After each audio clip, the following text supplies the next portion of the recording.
Ayoko na. Uuwi na ako. Ang wika ni Irene habang ang mga mata niya'y namumungay dulot ng ilang boteng beer na nainom. Maaga pa, sagot ni Annabel, ang kaibigan niyang maligaya. Sabado bukas, walang pasok, dito ka na matulog. Umiling si Irene. Marami akong gagawin bukas, kailangan ko talagang umuwi. Tumayo siya, determinado na tuparin ang plano. Ramdam niya ang pagkapagod ng kanyang katawan. Habang papalapit sa bar, umungol si Cristel. Ayaw mong papigil, minsan na lang tayo magkita. Binuksan nito ang isang bote ng alak. Bago pa makarating si Irene sa pintuan, iniabot na ni Cristel ang isang baso ng alak sa kanya. Last shot na to oh, pakiusap ni Cristel. Naiiling na tinanggap ni Irene ang baso. Hindi na siya makakaranas ng guilt trip mula sa mga kaibigan. Hindi tulad ng dati na palagi siyang pinipilit na magstay. Babay na sa inyong dalawa, sabi ni Irene na halatang lasing na. Hinalikan siya ni Cristel sa pisngi, habang si Annabel nagbigay lamang ng isang matamis na tango. Ingat! Sabay nilang sabi, sabay kaway sa kanya. Lumingon si Irene bago tuluyang umalis. Pinaghahanap pa niya sa bag ang susi ng kanyang lumang Toyota Starlet, habang pasuray-suray siyang papunta sa parking lot. Pagdating sa kotse, 2 beses niyang sinubukang ipasok ang susi bago ito pumasok sa keyhole. Habang bumabagsak siya sa driver's seat, ilang minuto siyang nakasandal bago pinatakbo ang makina ng sasakyan. Nahihilo si Irene at pinagsabihan ng sarili sa mga desisyong ginawa. Alam niyang siya ang may kasalanan sa pakiramdam niyang yun. Buwan-buwan ay nagkikita-kita sila ng mga kaibigan, mga barkada mula pa noong high school. Kahit na pare-pareho na silang nagtatrabaho, naglalaan pa rin sila ng oras para magsama-sama, kahit sandali lang. Madalas ang pagtitipon nila sa townhouse ni Cristel, na nasa gitna ng Makati dahil may corporate job ito. Si Annabel naman, isang negosyante sa Cavite, at si Irene ay nanggaling pa sa Malolos. Sa mga huling 2 buwan, hindi nakapunta si Irene.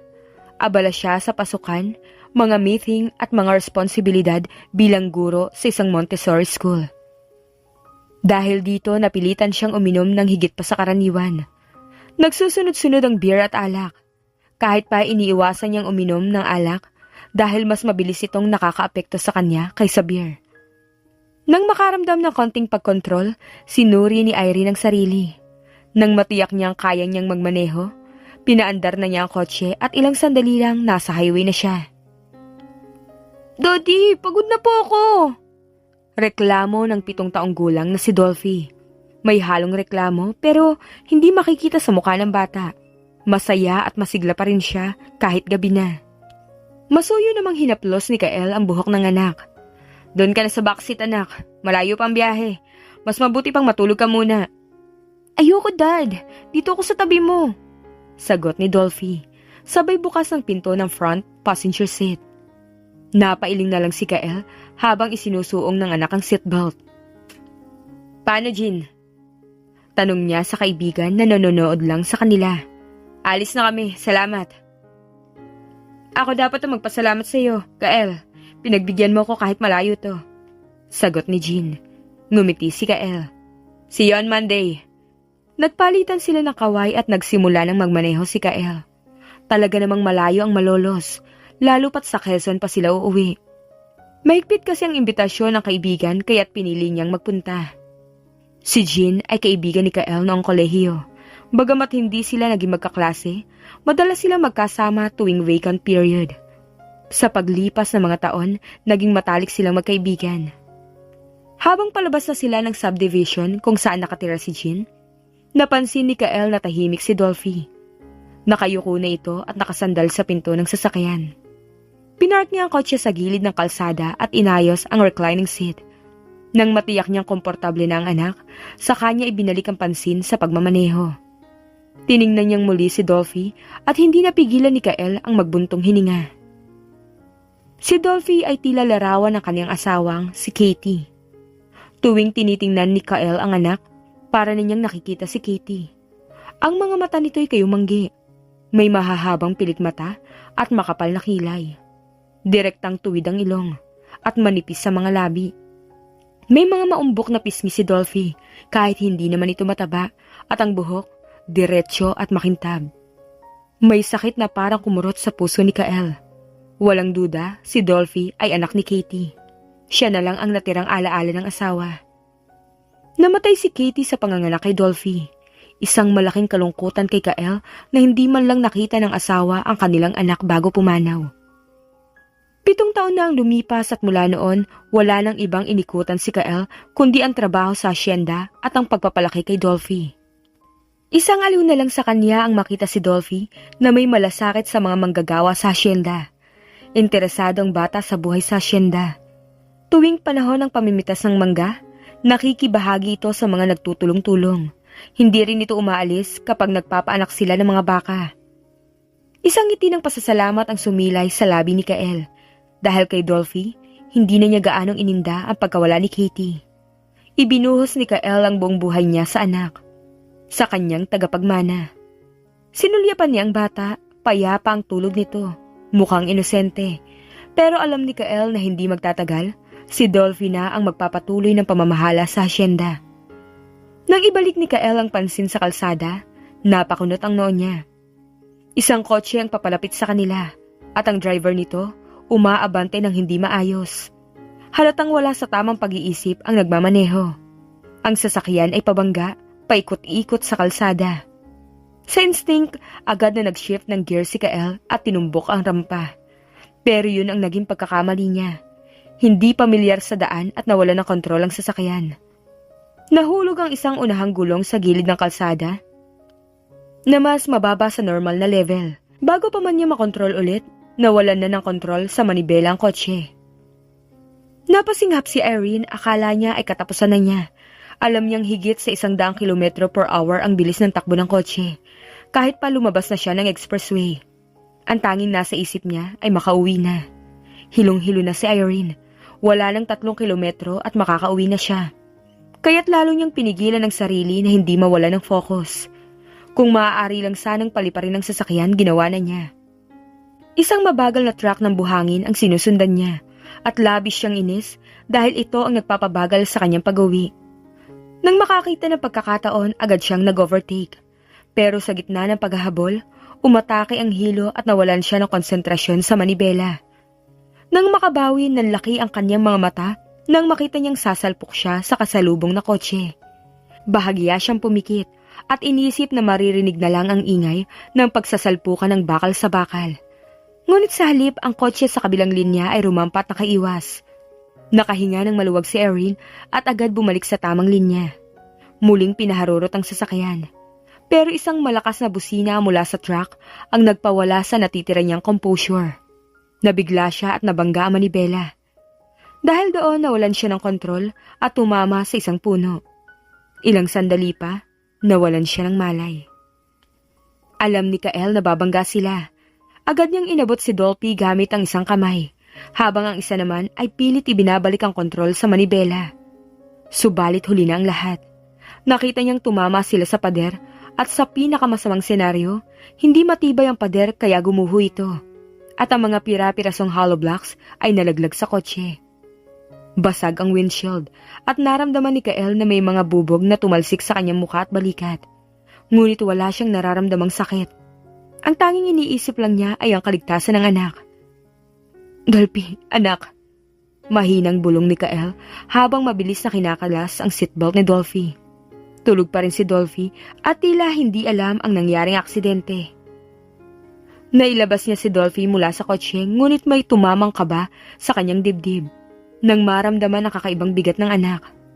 Nang muling titigan, nakita niya ang ulo nito ay lumulugay. Isang nakakakilabot na lamig ang kumalat sa kanyang katawan. Dolphy, bulong niya, ngunit naroroon ang takot na hindi niya matago. No, Dolphy, no! Sa wakas! Sigaw ng guro. Napatingin si Irene, pare-pareho silang nagdiriwang ng parehong dahilan. Tapos na ang school year. Nawala na ang bigat ng kanilang mga trabaho at muling nagkaroon ng oras para magpahinga. Pupunta kami sa Boracay ng asawa ko. Balita ni Mrs. Suarez at ang tono ay malinaw na may kasamang panginggit. Nagkatinginan si Irene at ang isa pang co-teacher. Pareho nilang naiisip ang parehong bagay. Malaki ang paniniwala ni Mrs. Suarez na siya ang pinakamayaman sa buong faculty. At kapag nagsalita, para bang tanging siya lamang ang may karapatang makaranas ng ganitong uri ng luho sa buhay. Galing na ako ron noong August. Remember, 2 days ako nag-leave? Lean month noon at halos kami lang ang tao sa dagat. Sabi ng isa pang co-teacher, ang pangalawang hindi magpapatalo sa usapang payabangan. Pero si Mrs. Suarez pa rin ang nangunguna. Mas magandang pumunta ron pag summer. Di baling marami ang tao, at least talagang summer ang feel. Sabi nito na may halong pangiinggit.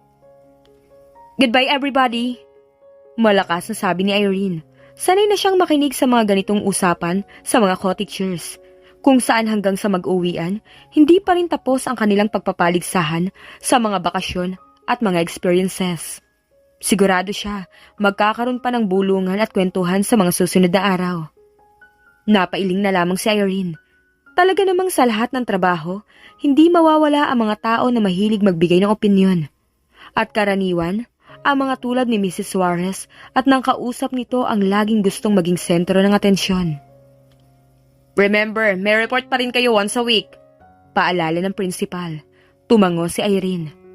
Alam na niya kahit summer may mga araw na kailangan nilang magtulungan sa eskwelahan, kaya hindi lahat ay puro bakasyon. Walang problema si Irene. Hindi siya katulad ni Mrs. Suarez na lagi may lakad. Ang pinakamalayong lugar na napuntahan na niya ay Makati kapag dumadalaw siya kay Cristel. Pag-uwi ni Irene sa kanyang apartment, siya na lang mag-isa. Ulila na siya sa mga magulang. Namatay ang tatay niya noong high school at ang nanay naman niya ay pumanaw bago siya magtapos ng kolehiyo. Nag-iisa siyang anak, kaya't wala siyang choice kundi mamuhay na mag-isa. Si Irene ay may mga kamag-anak ngunit naramdaman niyang malayo sila sa kanya. Kaya't mas pinili niyang maghanap ng pamilya sa mga kaibigang sina Annabel at Cristel. Sa kanyang apartment, pinalamutian siya ng mga regalong ibinigay ng mga kaibigan, tulad ng Chinese fan at painting. Wala siyang mga gamit mula sa kanyang mga magulang at ang mga kamag-anak na mapepera, hindi rin tumulong. Masaya siya sa kanyang pagiging independent at natutunan ng magpasalamat sa mga simpleng bagay tulad ng sopas na 3 araw nang iniinit. Sanay na siya sa pamumuhay mag-isa at sa mga pagkain na tumatagal ng ilang araw. Si Irene ay hindi mahilig magluto at masaya na siya sa paggamit ng microwave oven na namana. Isang araw, habang busog na siya, nagulat siya sa narinig na malakas na katok sa pinto ng kanyang apartment. Simple lang ang kanyang tirahan, kaya wala siyang doorbell at madali lang marinig ang mga tunog mula sa iba't ibang parte ng apartment. Lalo na ang katok na parang may intensyon na sirain ang pinto. Agad siyang tumayo sa takot na magkaproblema, lalo na't may pagkamasungit ang may-ari ng apartment.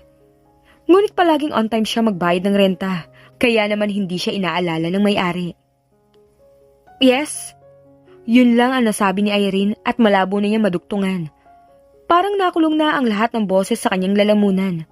Paglunok niya, parang guminhawa ang pakiramdam, ay nalasahan na niya ang kinain.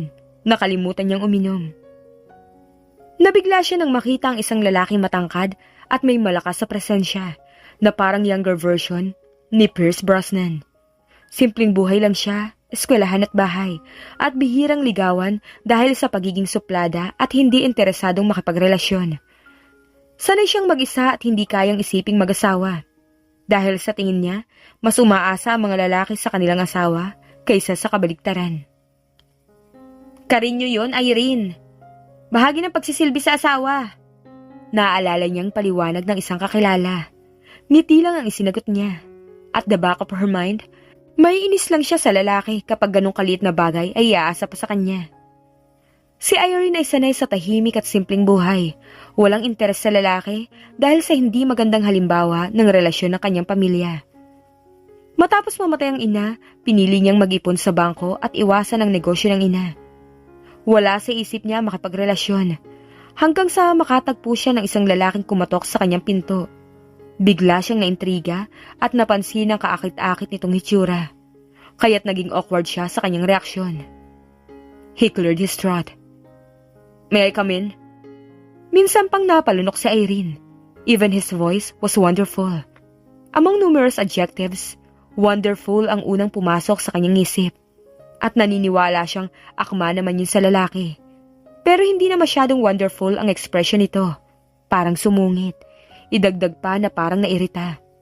Then, she remembered him asking, "And who are you?" Ganting tanong ni Irene. "Ano kailangan mo?" Dugtong pa niya. Sa huling narinig parang naging grim pa ang anyo ng lalaki. "Let me in, ipapaliwanag ko."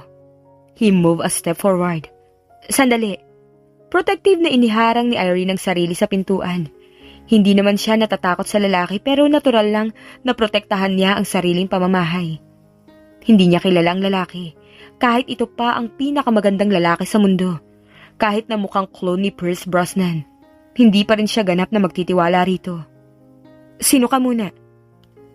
Isang mapaklang ngiti ang gumuhit sa mga labi ng lalaki. May dinukot ito sa bulsa ng polo, passport, at nahagip ng kanyang tingin na puro tatak ang mga pahina nun. He looked like well-traveled. "Justin Lorenz Almonte." Pakilala ng lalaki at binuklat ang passport. Yun nga ang pangalang nakalagay sa passport. Kamukha ito ng nasa litrato. She thought it was taken 2 years ago. 2 years ago pa nagsimula ang bisa ng passport. At bago pa nabasa ni Irene ang lahat ng detalye roon, ay ibinalik na nito sa bulsa ng polo ang passport. "Papasukin mo ako. Ipapaliwanag ko ang pakay ko." Pumasok si Justin sa apartment ni Irene at agad napansin ni Irene ang makintab na BMW sa labas. Ramdam niya ang presence ng lalaki sa maliit niyang lugar at hindi maiwasang humanga sa katawan nito. Malapad na balikat at fit na pantalon. Napangiti si Irene sa sarili. Hindi na kayang ilarawan ng mga salita ang nakita. "Salbahe, picture ka pa naman." Saway ni Irene sa sarili. Lumingon sa kanya si Justin. Parang tapos na nitong i-scrutinize ang paligid kaya bumalik na naman sa kanyang atensyon. Sinalubong naman ni Irene ang tingin ng lalaki nang nakataas ang noo. Kahit medyo hindi nagbe-blend ang mga gamit sa kanyang apartment, malinis naman ang bawat sulok nun. At yun ang kanyang may pagmamalaki. Metikuloso siya sa kalinisan at kahit bulag, hindi mahihirapang maghanap ng gamit dahil organized siyang tao. "Pwede ba ako maupo?" Sabi ni Justin na halatang naiinip na. "Oh, sure." Pabigla namang sagot ni Irene. Nakalimutan yata talaga niya ang kagandahang asal at naisip niyang baka kaya ito na natiling nakatayo sa gitna ay dahil hinihintay na paupuin niya. Confident namang naupo si Justin sa single sofa. Ang tanging kalat na naligaw sa bahay ni Irene ay ang gamit na initsya niya sa sofa pagdating kanina. Pasimpleng dinampot niya yon at inilagay sa isang tabi, saka siya umupo. "You are Irene Natalie Ilagan," sabi ni Justin sa tonong nakasisiguro. Bahagyang napapikit si Irene. Nang huli niyang marinig ang kanyang buong pangalan ay noong umakyat siya sa entablado para abutin ang kanyang diploma. She was Irene to everybody. "Irene na lang. How did you know me? At anong kailangan mo?" Muling naging seryoso ang mukha ni Justin at tinawag si Irene sa pangalan. Sabay sabi ng, "Call me Kael." Napaisip si Irene. Kael? Pero agad niyang naalala ang pagkakahawig ni Kael kay Pierce Brosnan. "Okay, ang layo ah. Pierce, Kael." Sagot niya. Napangiti si Kael, marahil dahil alam niyang kamukha siya ng aktor. Pero mabilis ding nawala ang ngiti. "May I smoke?" Hinging permiso ni Kael. Napasimangot si Irene. Hindi niya kinamumuhian ang paninigarilyo, pero ayaw niyang maibang magyosi sa bahay niya. Habang nag-aayos si Kael ng sigarilyo, napansin ni Irene ang bihasang paghawak nito sa lighter at sigarilyo. Nang ialok ni Kael sa kanyang kaha, bigla siyang nakaramdam ng pagnanasa na manigarilyo, lalo na't pareho ng brand ni Annabelle. "Feel free," narinig niyang sabi nito. Feel free daw kaya yumuko naman siya at kumuha ng isang stick. Again, she saw him in his grim expression, but he was gentleman enough to lit the cigar for her. "Thanks," sabi niya pagkatapos ibuga ang usok. Tinuruan siya ni Annabelle ng tamang paninigarilyo, yung tipong hindi mababang babae na hindi mabili. Sabi nga ni Crystal, mukha pa siyang pinakasosyal sa kanilang tatlo kapag naninigarilyo na. She moved with so much class na parang hindi turn off sa karamihan na naninigarilyo ang isang babae. Ganun din kaya ang dating niya kay Kael? I came to tell you a story, Irene. Simula ng lalaki. His voice was cold. Nakadama rin siya ng panlalamig. A story? She met his dark eyes. Tama ngang hindi siya tumanggi ng alokin ni Kael ng sigarilyo. At least, mayroon siyang napagbabalingan kapag naiilang. Biyudo ako. Namilog ang kanyang mga mata. She was not aware kung ang dahilan ay ang kahulugan ng sinabi nito. Pero maliban doon, wala na siyang naging reaksyon. My wife died, giving birth to my son. His voice became low. Nagre-recollect ito at halata ang lungkot sa boses. Ibinuhos kong lahat ng pagmamahal ko sa anak ko. He was 7 years old. At kahit ganun siya kabata, nakikita kong pagdating ng araw, hindi ako magkakaroon ng sobrang sakit ng ulo. He had a sense of responsibility.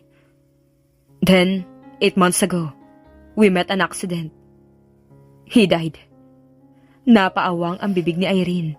Naintindihan na niyang kaya past tense ang ginamit ni Kael sa mga salita sa pagkakwento sa anak dahil wala ng bata. I'm sorry. Are you? Napaunat ang kanyang likod. Sa tono ni Kael parang siniguro kung totoo nga sa loob ang kanyang sinabi. You are not. Ikaw may gawa sa kanya. Muntik nang mapatayo si Irene. Hindi na siya nakakilos. Naumid ang kandila at parang tumigil din sa paggana ang kanyang isip. Wala ka bang natatandaan 8 months ago? Hinaplos ni Irene ang pilat sa kanyang noo. Resulta na aksidenteng nangyari 8 buwan nang nakalipas. Sa halip na ipa-repair, ibinenta na lang niya ang kotse.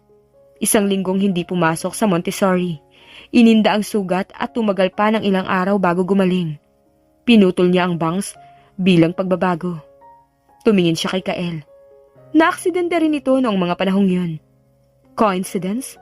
At namatay ang anak nito. Pero paano siya nagkasala sa pagkawala ng anak nito? Hindi yun coincidence. It was almost midnight. Maingat ako nagmamaneho. Pero bigla na lang may nag-overtake sa kabilang linya. The car was heading on me. Huminto si Kael at nakita ni Irene ang pagtatagis sa mga bagang nito, ang galit sa pag-aalala sa nangyari. At lalong nadoble ang galit sa mukha nang tumingin sa kanya. Itinuon niya sa mesita ang tingin. Lasing ang driver ng kotse.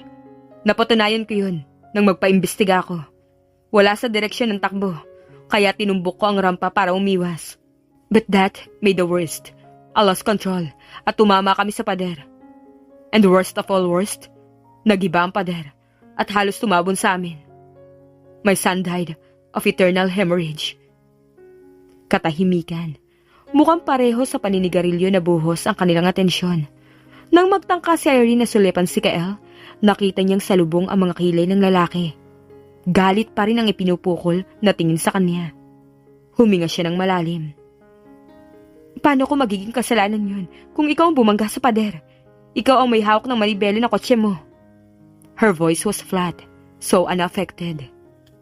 Tagumpay namang naitago ni Irene ng nerbiyos. Uncaring, at parang lalo yung nagpatindi sa galit na nararamdaman ni Kael para sa kanya. It was all your fault. You were the drunk driver.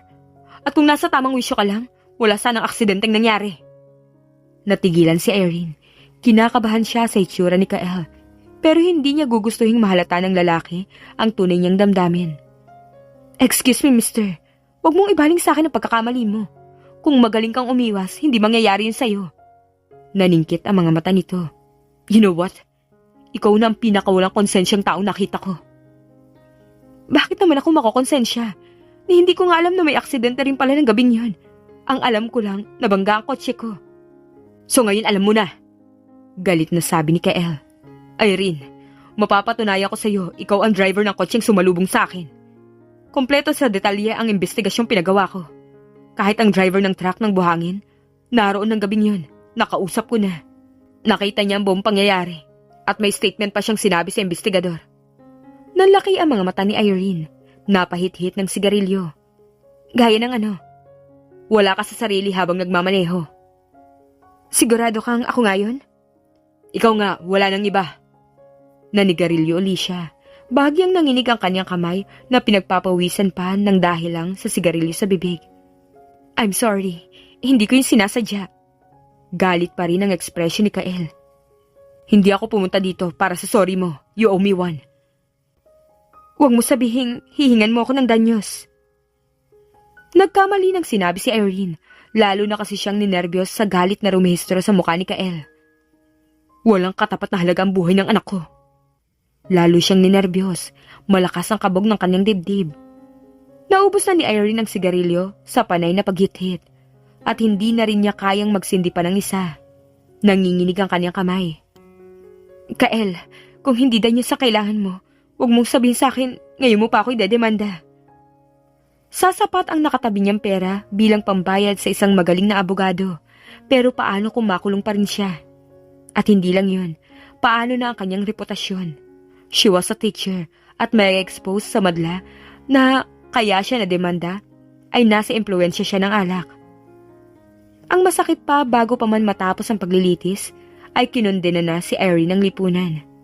Hindi katanggap-tanggap sa lipunan ang isang lasenggang guro. Yun ang tiyak na ikasisira ng kanyang pangalan. Sino pang tatanggap ng serbisyo niya pagkatapos ng eskandalo?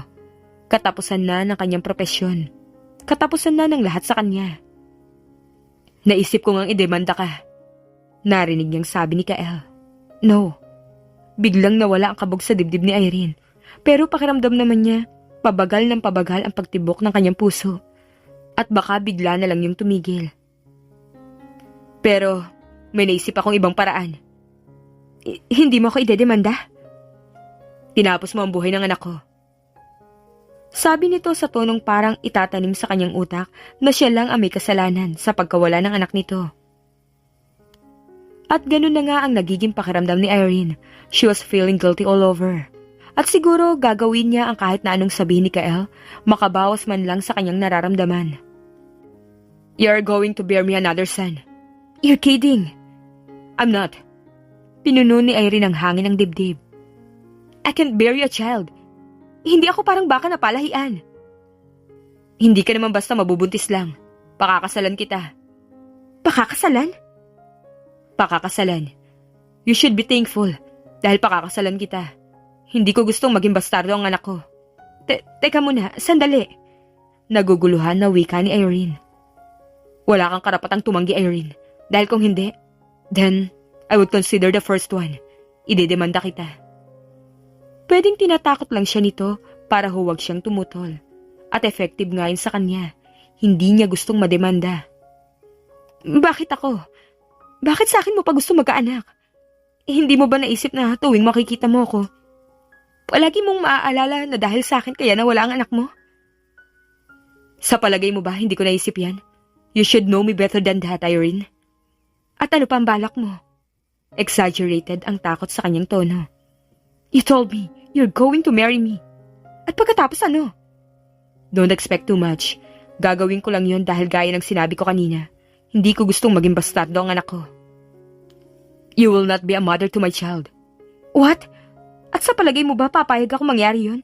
Kung sakali mang pumayag nga ako sa gusto mo? Ang sabi ko lang, papalitan mo ang anak ko. Hindi ko sinabing ikaw mag-aalaga sa kanya. Every child needs a mother. I know. Buhay pang mama ko. She will be the mother of my son. I won't allow that. Ibig sabihin ba yan, pumapayag ka na sa gusto kong mangyari? Of course not. You don't have any choice, Irene. Kapag hindi ka pumayag, gagawin ko miserable ang buhay mo. Hindi ako maniniwala na walang babaeng nagkakagusto sa'yo. Baka nga hindi lang isa. Bakit hindi yun ang pakasalan mo para doon ka magkaanak? You really want me to know everything, ha? I'll tell you, okay? I've stopped loving mula nang mamatay ang anak ko. At kapag nagpakasal ako sa sino man sa mga babaeng sinabi mo, they would demand so much from me. Hindi ko yung may bibigay sa kanila. Then I found out na babae ka pala. Pumabor yun sa akin. So, you're going to marry me? Aanakan at pagkatapos hindi naman mamahalin. Ganun ba? Ano sa palagay mo? Hindi mo ba naisip na gusto kong mahal ako ng lalaking pakakasalan ko? At mahal ko rin siya. Naisip mo ba kung nag-iingat ka lang sa pagmamaneho? Hindi mawawala ng mahal sa buhay ang ibang tao? I really can't understand this. You don't have to. Pinakamabuting sumunod ka na lang. Hindi ganun kadali yun. I hardly know you. At bigla na lang ako magpapakasal sa'yo. Hindi ako masamang tao kung yun ang iniisip mo. Inutusan ko lang sekretarya kong ihanda ang file ko. Dala ko yun. Iiwan ko sa'yo para mabasa mo. How about me? Anong malay mo kung may lahi pala kami ng baliw? Pinaimbestigahan na nga kita, hindi ba? Ibig sabihin, wala na nga ako magagawa kundi ang sumunod sa'yo, tama ba? You can still do what you want to do. Pero ang sabi ko nga, mas mabuting sumunod ka na lang sa gusto ko. That's the easiest thing to do. Hassle-free. Nagkandatulis ang nguso niya ng irapan ng lalaki. Hindi siya papayag na basta na lang sumunod. Kailangan niyang makaisip ng paraan para makatakas. Paano kung baog pala ako? Magpa-check up ka sa doktor. Siguruhin mong may kakayanan ka magkaanak. At kung wala? Parang muling nag-isip ang lalaki, pero hindi niya pinayagang matapos nito ang anumang iniisip. Kung baog pala ako, well, forget all this. Hindi mo na ako dapat idemanda. Double jeopardy na yata ang ganun. Double jeopardy? Alam mo ba ang ibig sabihin nun? Ibig sabihin wala na nga akong magagawa. Dahil gusto mong palitan ko ang namatay mong anak. Pero kung hindi pala ako pwede magkaanak, dapat ibaliwala na lang ang lahat ng to. We'll call it quits. At makakalusot ka sa atraso mo sa akin, yun ang gusto mong mangyari? Kael, it had been 8 months. Kung desidido kang idemanda ako, dapat nun mo pa ginawa. Pwede ko pa rin gawin yun, kahit 8 taon pang lumipas. Pero sige, pagbibigyan kita. Kung wala kang kakayahang magkaanak, consider yourself free from this mess. Bahala na sa iyo ang budhi mo. Muli itong inirapan ni Irene. See a doctor first thing in the morning tomorrow. Don't dare make a fake result. Pagsisisihan mo. Bakit hindi ikaw mismo ang magdala sa akin sa doktor nang hindi ka nagdududa? Well, you gave me an idea. Pero bakit? Wala ka bang sariling doktor? Dalaga ako. Bihira naman sa dalaga ako kumukonsulta sa OB-GYN. At kasali na ako sa kanila. Nasa Amerika ang OB-GYN ni Katie. Pero marami namang ibang mahusay na doktor. Bahala ka nang pumili. At ulitin ko sa'yo, huwag kang magkakamaling baguhin ang resulta na papabor sa'yo. Malalaman ko rin yun. I hope I made myself clear.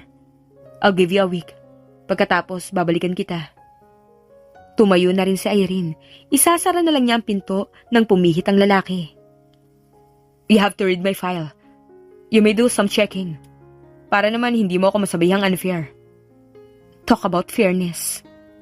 See you. Nakataas ang kilay ni Irene ang tumalikod. Dire-diretso ang kanyang hakbang at hanggang sa makapasok, hindi niya ito nilingon. Nang mag-isa, binalikan ni Irene ang pag-uusap nila ni Kael. Hindi niya matandaan kung ilang beses siyang bumuntong hininga o kung nagkasunduan ba sila. Pero naisip niyang mali ang desisyon niyang magsalita nang hindi kumonsulta sa abogado. Binuklat niya ang folder na parabang baby thesis. Nalaman niyang biyudo si Kael, 34 years old, at ipinanganak noong Nobyembre 5, isang Scorpio. Napangiti siya ng pilyo. Natuklasan din ni Irene ang yaman ni Kael, malaking halaga sa bangko at isang matatag na hasyenda na patuloy pang lumalago. Malaki ang mga lupaing minana niya at mayamang pamana mula sa pamilya.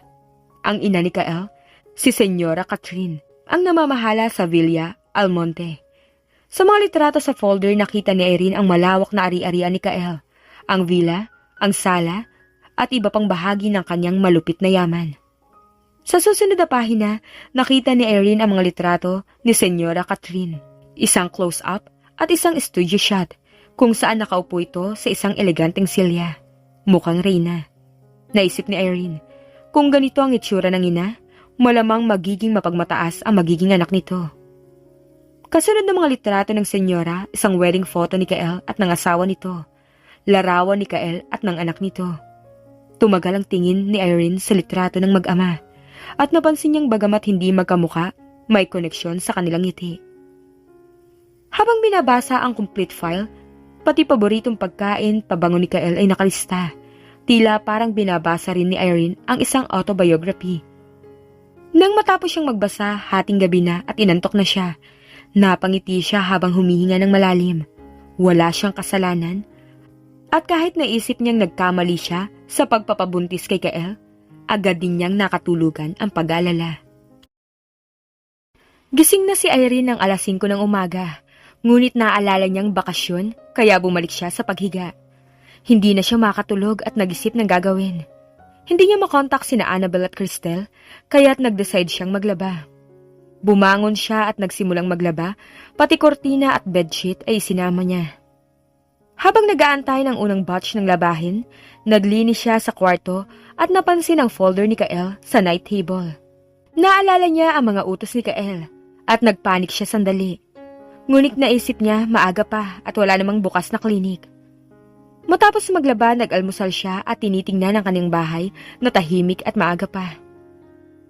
Nag-isip siya kung gaano na lang ba ang magiging routine niya buong summer.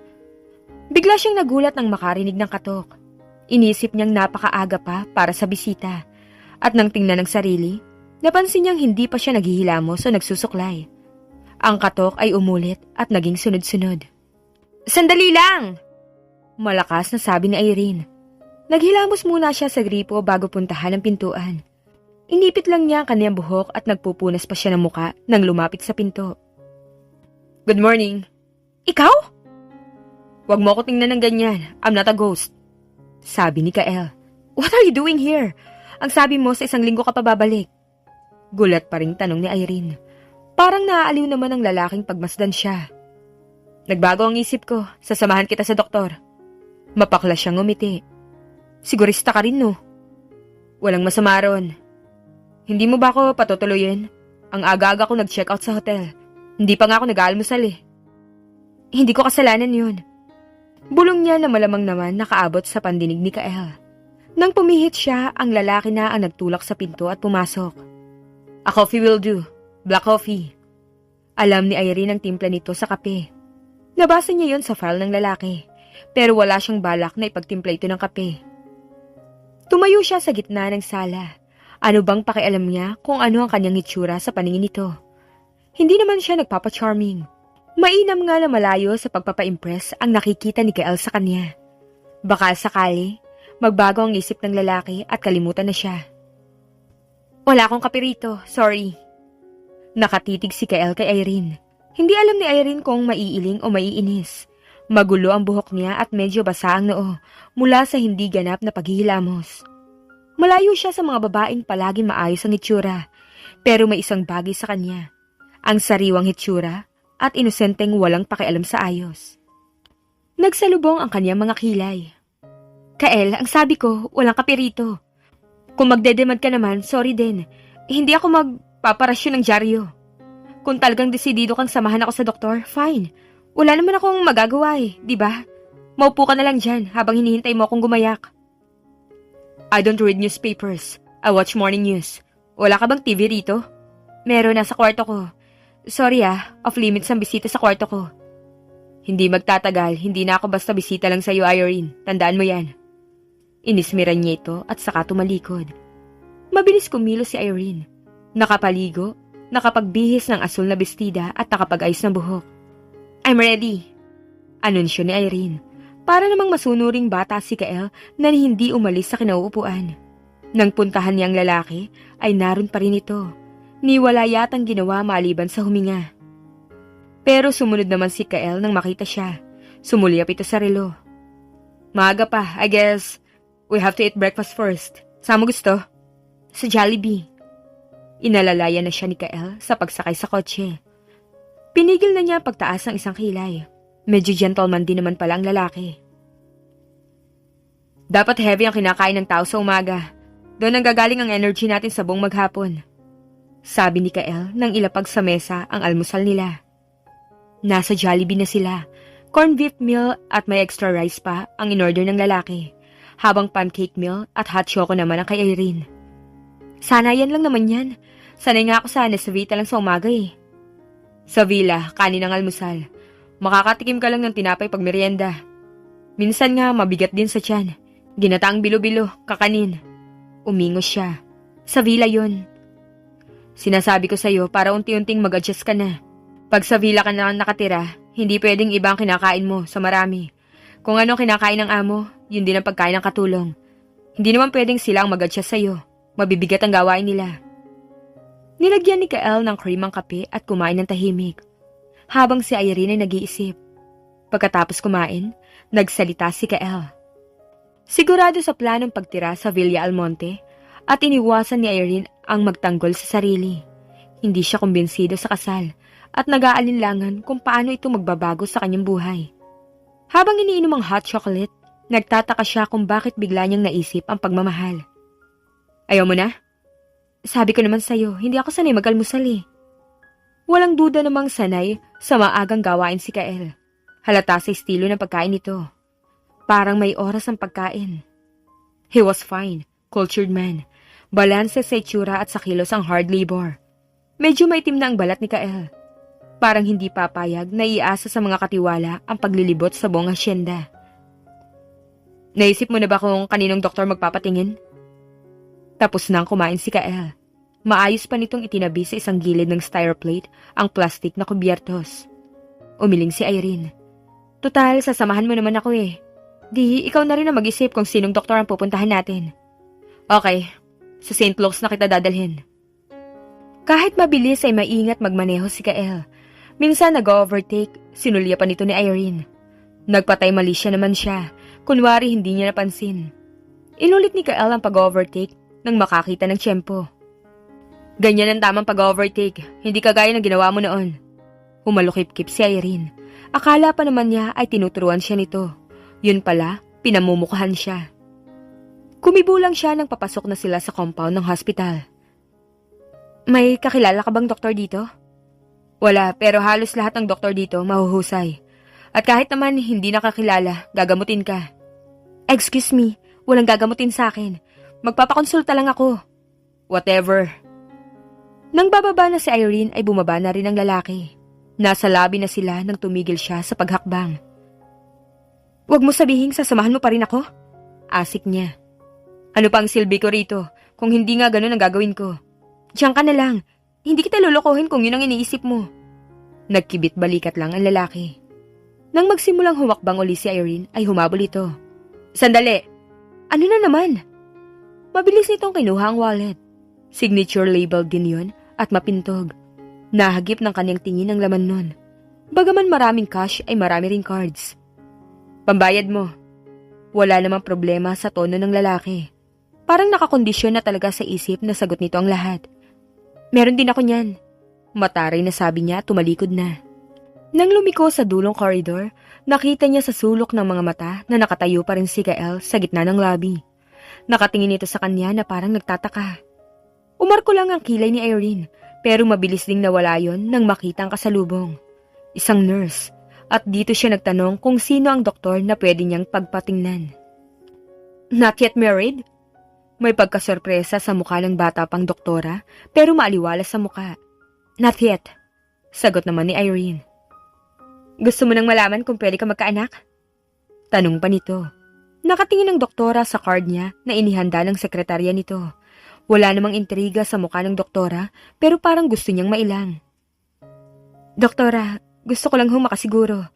Ayoko naman hong magpabuntis agad bago magpakasal, para lang makasiguro magkakaanak nga ho ako. She sounded defensive. Napatango na lang ang kausap. Ipinaliwanag nito ang ilang bagay at maya-maya, tumayo at pinasunod siya sa isang cubicle. Nahuhulaan na ni Irene ang ipapagawa ng doktora. Naging uneasy siya. Wala ka pa bang karanasan? Bahagyang nakakunot ang noong tanong ng babae. Yes. Dapat proud siya sa sinagot, pero parang mas nahihiya ang kanyang tono. 26 na siya, at bigla naisip ni Irene na dapat sana'y may karanasan na siya sa ganung edad. Muling napatango ang doktora at niyaya siyang bumalik sa mesa nito. At nauunawa ni Irene na mas psychological yun kaysa clinical. But of course, kung talagang desidido kang magpa-examine, undecided, doktora. At sana ho, mas maaga ko malaman ang resulta. Okay. Matagal ka yata, sabi ni Kael. Mukha namang hindi ka nainip. Sa kantin galing si Kael, may hawak pa itong Tetra Pak juice. Maya-maya, tinungo na nila ang kotse. Kumain ako. Ang taong walang ginagawa, mas madaling makaramdam ng gutom. Anong resulta? Wala pa, babalik pa ako. Kailan? Talagang hindi ka pa rin makapaghintay, ano? Irene, I have this feeling na hindi naman magiging negative ang resulta nun. So it means na kailangang ihanda ko na ang ating kasal. The sooner the better. I'm 34 now. Hindi ko gustong maghintay na tumuntong muna ako ng 40 bago magkaanak uli. Padabog na sumandal si Irene. Huwag kang mag-alala. Bago ka naman siguro umabot ng 40, alam na natin ang resulta. Hindi na siya pinatulan ni Kael at pinaandar na nito ang kotse.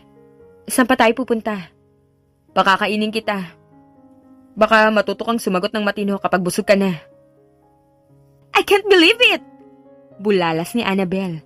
Bridal shower na ni Irene ng gabing yun pero halos hindi pa rin makapaniwala ang kanyang mga kaibigan. After a series of tests, napatunayang hindi siya baog. She was very much healthy and very fertile. 1 buwan lang ang palugit na ibinigay sa kanya ni Kael. Pumasok si Cristel mula sa magarang pinto ng suite. Ito ang may idea na sa hotel gawin ang kanyang bridal shower. Dahil si Cristel ang pinakagalante sa kanila, sagot nito ang Bill. Wala akong regalo, pasensya na, sabi ni Cristel. Nagsindi ito ng sigarilyo at magkasunod na hit-hit agad ang ginawa. Umungol sila ni Annabelle.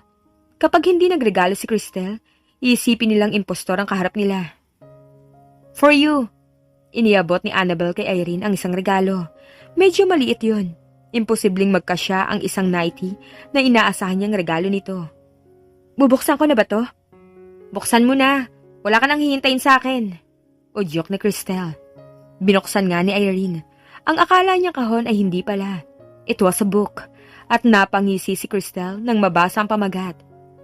How to Drive Your Man Even While They're in Bed. Ang author ay dating editor ng Penthouse. May bookmark pang kasama. Na doon bumukas ng buklatin niya. Every woman has a wild, exciting personality inside of her. Isinara na ni Irene ang libro. Hindi naman siya ganun ka-inosente, pero nang pasadahan pa niya ng tingin ang ibang pahina, ay medyo na-eskandalo siya. Natawa ang dalawang kaibigan sa kanyang reaksyon. Pinili ko talaga yan para sa'yo, sabi ni Annabelle. Patingin nga. Pakikinabangan mo yan, gaga. Inagaw ni Cristel ang libro. Baka makita sa akin ni Kaelia nakakahiya. O bakit naman nakakahiya? Parehas naman kayong maliligayahan dyan kapag sinunod mong nakasulat dyan. Oh, para sa'yo. Baka sabihin mo hindi ako masaya na mag-asawa ka na. Kunwari ay masama ang loob na sabi nito. Duda na si Irene nang buksan ang regalo. Libro din yun. Manipis pero malapad. Hardbound pa. Muntik na niyang mabitawan ang libro nang makita ang pamagat. Napuno ng tawan ni na Annabelle at Cristel ang buong suite. Pinag-usapan niyo to, no? It so happened that we're really friends. Isang takbo ng utak natin. And I wish you nights full of ecstasy. Wika ni Cristel. Nako, sigurado na yon. Pagsamahin ba naman ang 2 librong yan eh? Nakangising sabi ni Annabelle. Harapin natin tong grasya. Hindi napapansin, baka magtampo. Puro finger foods ang naroroon. Special ang wine. Sinalina ni Cristel ang 3 rock glass. Toast! Sabi pa nito. Nagbungguan ang mga kristal. Mabilis namang nasaid ni na Annabelle at Cristel ang alak, samantalang si Irene, simsim lang ang ginawa. Kinulat mo talaga kami, Irene. Sa atin pa namang 3, ikaw itong mukhang tatandang dalaga. Sabi ni Cristel. Sa kanilang 3, ito ang papalit-palit ng boyfriends. Ang katwiran ni Cristel, hindi ito magtitiis na patagalin ng isang relasyon kung ayaw na ng isa. Si Annabelle naman, nagka-boyfriend na dati, napakipot ng childhood sweetheart. Kaya mula noon, naging pihikan na ito sa pagtanggap na maliligaw. Ano magagawa ko? Nainlove ako eh. Katwiran ni Irene at sinamahan pa ng ngiti. Nang planuhin ang kanyang kasal, nag-fabricate na siya ng istorya para sa kanyang mga kaibigan. Hindi niya alam kung bakit naisip na huwag sabihin sa 2 totoo. Mas pinili ni Irene na papaniwalain ng mga kaibigan na ang rason ng kanyang pagpapakasal ay ang pinaka-ordinaryong rason ng lahat ng nagpapakasal. Na-inlove siya. Kung whirlwind romance din naman ang na-encounter ko, hindi na rin ako magsa-second thought. Puro naman kasi sabungero manliligaw ko eh.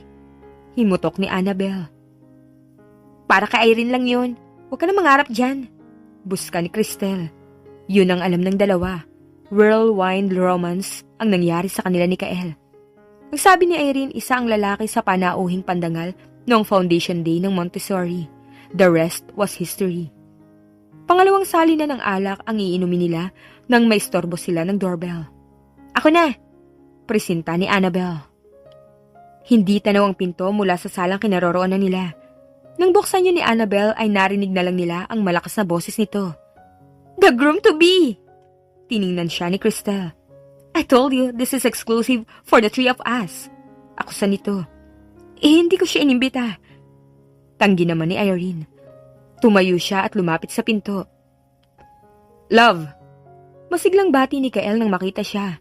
Kulang na lang, sagasaan nito si Annabelle para malapitan siya. At automatiko siyang hinalikan sa pisngi. Manhid naman ang pakiramdam ni Irene sa alak, kaya baliwala lang yun. "Bakit ka nandito?" May katarayan pang tanong niya. Dumilim ang mukha ni Kael. Una dahil sa matabang na pagtanggap niya ng halik nito. At pangalawa, sa klase ng kanyang tanong. Sinalo naman ni Annabelle ang eksenang yun. Mabilis na itong nakabalik sa sala at nakakuha ng isa pang baso ng alak. "Since you're here, maki-bridal shower ka na rin." Iniabot ni Annabelle kay Kael ang alak. "Thanks." "Hello, Kael. Hindi na yata namin masosolo ang kaibigan namin ah." Parungit ng kaibigan. "I won't stay long. Sumilip lang ako. May stag party para sa akin sa kabilang hotel." "Oh!" Pabulong na sambit ni Annabelle. Hindi makapaniwalang napatingin si Irene kay Kael. Noon lang niya narinig ang impormasyong yun. At kahit hindi kilala ang mga kaibigan ng lalaki, malakas ang kutob niyang wala namang stag party. "I'll go ahead, love. Huwag ka masyadong iinom ha. Call me, susunduin kita pagkatapos ng party niyo." Nawala na si Kael sa paningin niya. "Napag-usapan niyo na ba ang magiging setup niyo pagkatapos ng kasal?" "Setup? June na next month. Pasukan ang ibig kong sabihin. Magtuturo ka pa ba?" "Gusto ko pa rin pero hindi ko alam kung papayagan ako. No, wala pa kaming pinag-uusapan kung magtatrabaho pa ako." Magkasama ang mga ari-arian ni Kael. At kapag nasa Maynila, umuupa siya ng hotel suite. Ang kasal nila ni Irene ay simple lang at gaganapin sa Quezon, sa library ng Villa Almonte. Hindi natuwa ang mga kaibigan ni Irene na umaasang mag-aabay, pero mas pinili ni Irene ang legalidad ng kasal kaysa magarbong seremonya. "Huwag ka na magturo. Buhay Reyna ka na. Bakit ka pa magtatrabaho? Wala ka nang iintindihin maliban sa kung paano magiging mabuting asawa kay Kael." Si Annabelle ang may alam sa financial status ni Kael. Kilala ang kaibigan sa sirkulo ng mga negosyante sa Southern Luzon at miyembro pa ng Rotary. "Bahala na." "Honeymoon kaya ang isipin mo, saan niyo babalak?" Hindi niya alam. Hindi naman nila yung pinag-usapan ni Kael. Wala yata silang ibang pinag-usapan kundi ang magpakasal at ang pag-asam ng lalaki na magkakaanak eventually. "Hindi na siguro kami lalayo. Maraming trabaho ngayon sa asyenda. He's busy." Pailalim siyang tiningnan ni Cristel. Kinandong nito ang Italian bag. May inilabas na envelope. "I hope he would spare 4 days and 3 nights. Kompleto na yan. Wala na kayong iintindihin." Nanlaki ang kanyang mga mata nang makitang honeymoon package yun sa Bali. "Wow! The best ka talaga. Pag ako naman ang ikinasal sa Paris ang request ko ha." Nginitian ni Cristel si Annabelle. "Magpakasal ka muna." "Ay, thank you. Pero baka hindi namin magamit to. Wala pa yata sa calendar niya na lumabas ng bansa." "Valid yan kahit kailan. Itatawag lang sa akin ng travel agent kung kailan kayo magpapabook." Tuloy ang inuman at kwentuhan. Hanggang sa lumalalim na ang gabi, ay puro kalokohan na ang lumalabas sa bibig nila. Annabelle was getting wild. Lalo na si Cristel. Natatangay na rin si Irene. "Bakit ba hindi ko naisip na magdala ng gwapong lalaki? Diba kapag stag party, karaniwan ng may babae? Dapat mayroon namang lalaki kapag bridal shower." "Problema ba yun? Irene, call your husband-to-be. Sabihin mong samahan tayo rito." "May stag party siya, remember?" "Bad. Baka kapiling na ni Kael ang babae sa stag party niyan. Call him, dapat ikaw na lang ang kasama niya." "Akin na, ako na. Ano bang number ni Kael?" Ibinigay naman ni Irene ang number. At habang nire-recite niya yon, ay sinabayan na rin ni Cristel ng pagdial.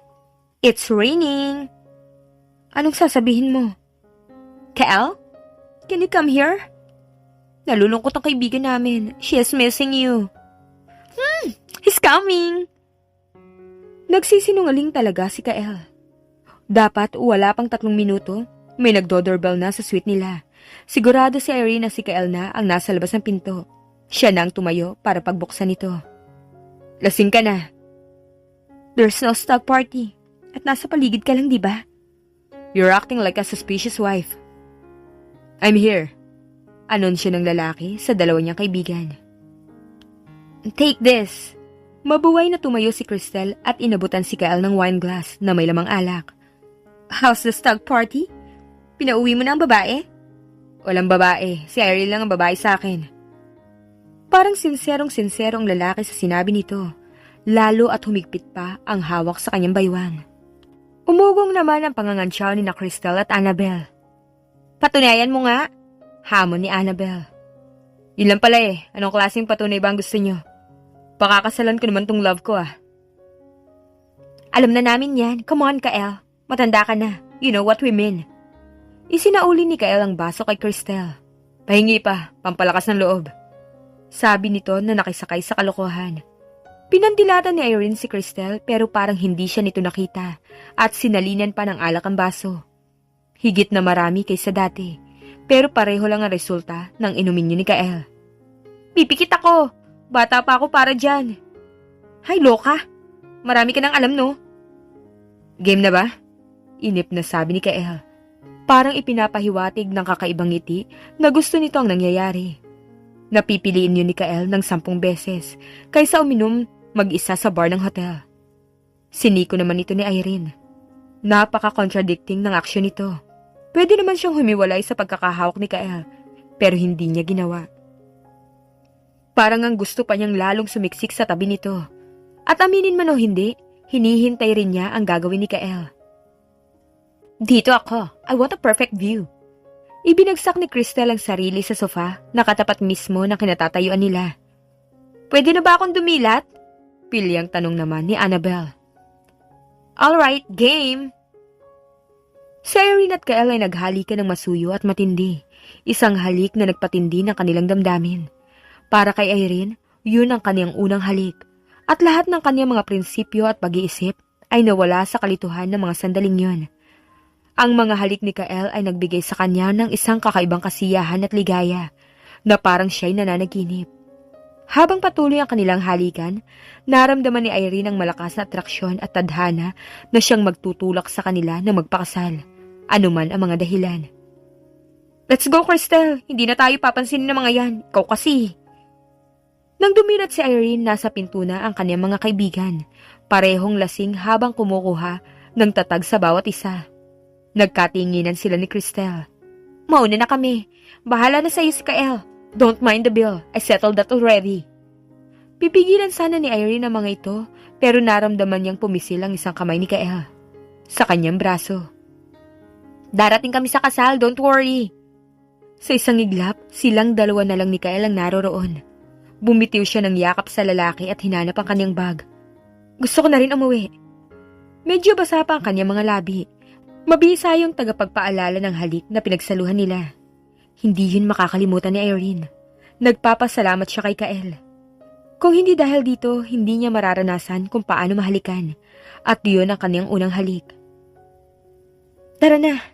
Lumapit na siya sa pinto. Iniwasang magsalubong ang tingin nila. Parang bigla siyang nahiya sa lalaki. Pero sa halip na sumunod, bumalik pa ito sa sofa. Kanino to? Hawak ng lalaki ang 2 libro. Nakatitig ito sa front cover ng isang libro, partikular sa bigay ni Annabel. Mabilis na pumihit si Irene at lumapit. Regalo sa akin yan. Nakangiti namang ipinaagaw yun ni Kael. Pagkatapos ay inakbayan siya. Let's go home, love. Basahin mo pareho yan, ha? Che! Kulang na sabihing sala ang nabungaran ni Irene nang pumasok sa villa. Sala grande yun. Pwede ngang maglaro ng basketball sa loob dahil sa luwang. Antigo ang mga kasangkapan at halos kuminang sa sobrang linis. Magandang blending ng lumang kasangkapan at modernong yari ng mga kortina. Maganda rin sa paningin. Malalaki ang mga bintana. Doon ang gagaling ang liwanag na pumupuno sa buong sala. May grand piano sa isang sulok. At dahil nakabukas yun at malapit sa kanya, pinindot-pindot niya ang ilang keys. Maayos naman ang tunog, ang ibig sabihin, regular na may gumagamit. Bababa na po si Senyora. Sabi ng batang katulong na sumalubong sa kanila. Ito rin ang nag-akyat ng kanyang mga gamit.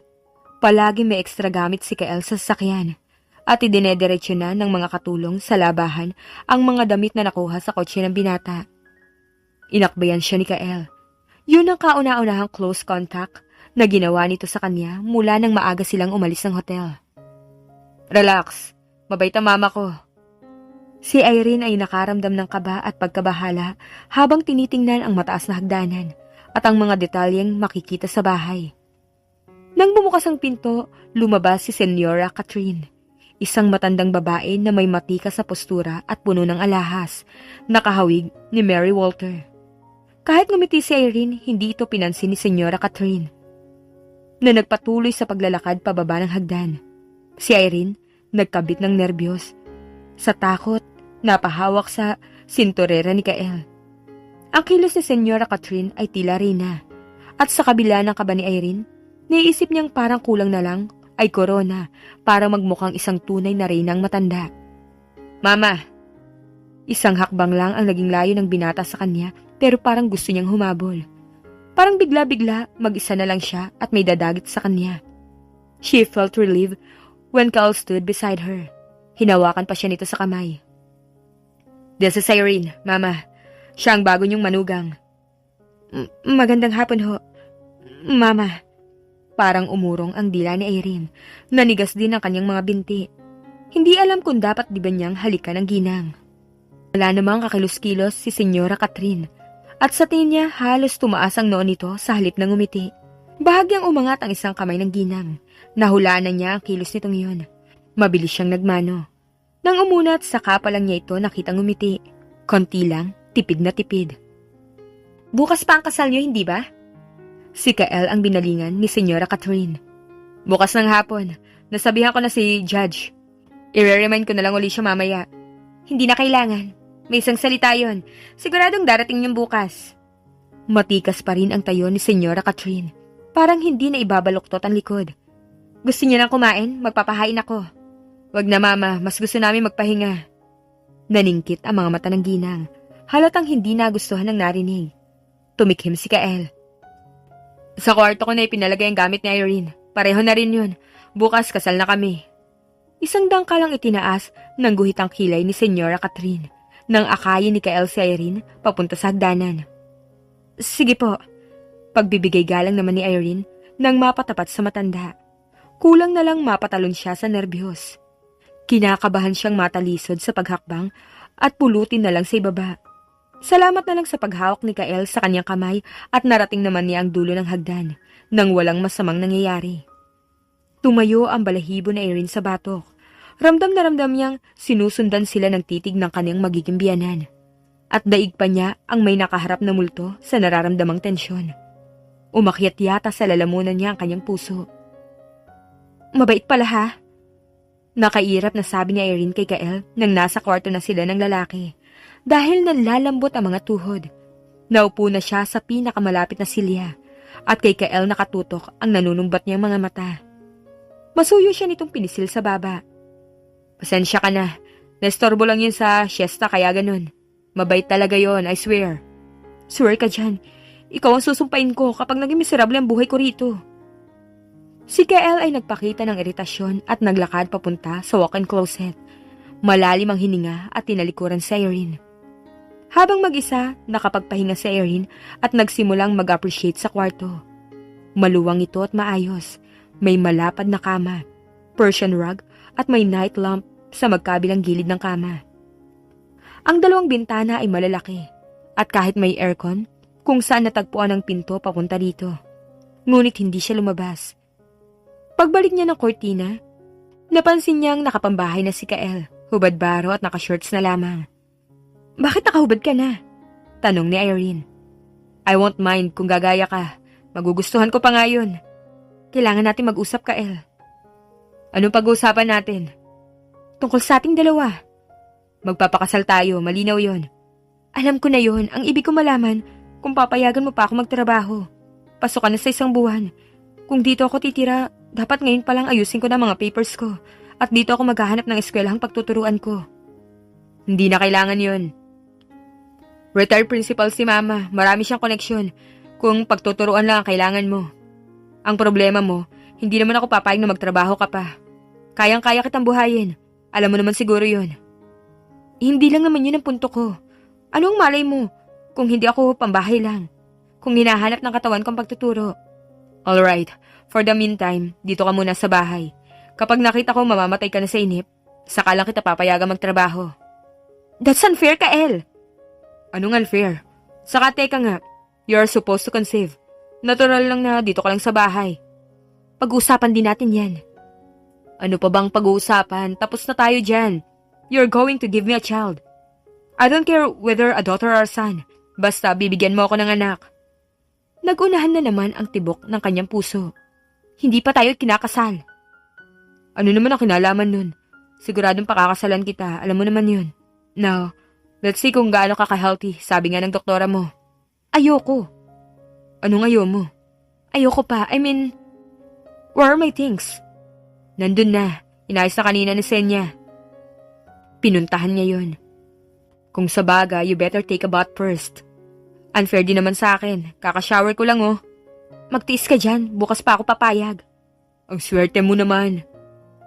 Matapos makapagpahinga at uminom ng tubig, napagtanto ni Irene na hindi tama ang kanyang reaksyon at hindi niya dapat itanggi kay Kael ang nararamdaman. Nagbabad siya sa bathtub ng kalahating oras.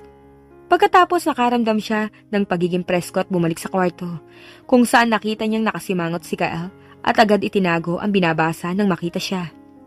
Ang tagal mo naman. Bumangon ito, mabilis siyang niyakap at pinupog ng halik ang kanyang leeg. Napapikit si Irene. Gusto niyang ginagawa ni Kael kaya wala na siyang balak magpakipot pa. Yumakap na rin siya rito. Kahit may maliliit na butil ng pawis sa likod ng lalaki, binaliwala lang niya yon dahil bagong paligo pa rin naman ito. Iniangat ni Kael ang muka at hinagilap ang kanyang mga labi. Ipagkakaloob naman sana yon ni Irene nang gulatin sila ng katok. Masama ang loob ng lalaki nang bumitiw. Sino yan? Si Senya po. Bakit? Pinapaakyat po ako ni Senyora. Oras na raw po ng merienda at baka gusto niyang bumaba.